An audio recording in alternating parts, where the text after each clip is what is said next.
Hi guys, welcome to the video. My name's Andy. I'm a Be Activated practitioner and I help athletes build speed instantly. And I do that through my muscle activation method and activating muscles so you're more flexible and stronger in your stride. Now, today I want to talk about relaxation. Now, I talk about relaxation in a previous video, and if you haven't watched it already, I encourage you to go and watch it because it gives you more of a background information about why relaxation is so important to sports performance. But today I want to talk about relaxation and how to apply it to our training and our competing. And to do that, we have to change our perception of our relaxation, of how we can do that, what it actually is. Because, and I've made the same mistake as a coach myself, telling athletes like yourself to be relaxed when you train, be relaxed, be relaxed.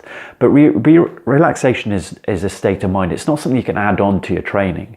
It's not an action you can add on to your training. Relaxation is a state of mind you have as a foundation before your training even starts. So it's who you are. So it's a state of mind.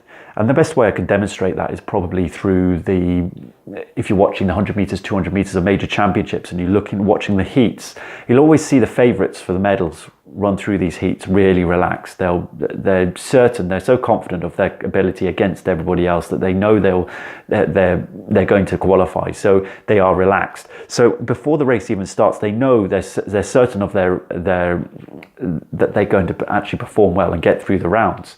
It's a different story actually when you look at the final. They often run slower because when pressure hits, when they're running against athletes of equal billing, then they're going to tighten up and they often run slower than they do in the heats. But that's another story.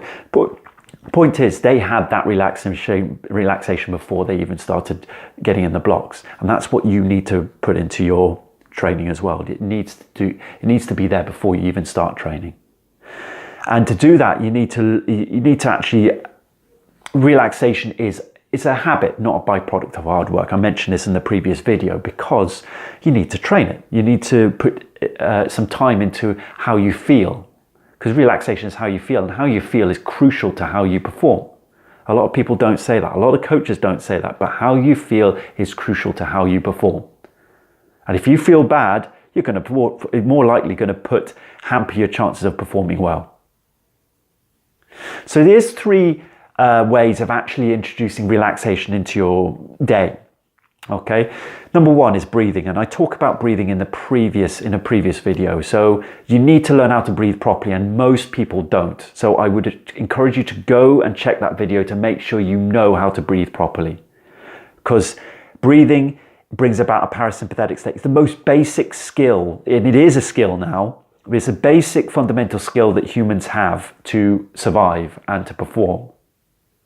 And there's breathing to survive, which is bad, and breathing to perform, which is good. Are you breathing to perform? So watch that video to find out. Number two is to think positive thoughts. And then I'll do another video for this as well, which I'll put a link down below for. But if you think about positive thoughts, think happy experiences in your life, inspirational figures in your life that bring about some happiness, some positive, that creates positive energy. And positive energy, the body thrives on positive energy. Your flexibility, your strength, your endurance, your competitive spirit, your drive, everything goes through the roof through positive energy. So that's another way, is actually spending a couple of minutes, ideally 15 minutes per day on positive energy, positive thoughts. And the third thing as well is to recognize what causes stress throughout life, not just in your training, but actually outside your life. What pressures do you have? What stresses do you have?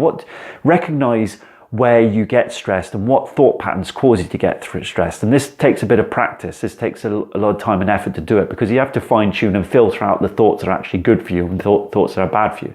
This goes into psychology a bit, but it's something that I found great benefits in actually bringing about relaxation in myself.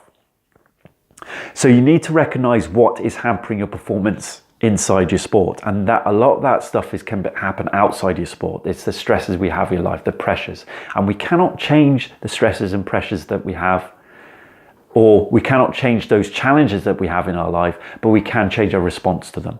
And you need to recognize and observe yourself when you do get stressed. Sometimes that's all that's needed to actually bring the stress back down again.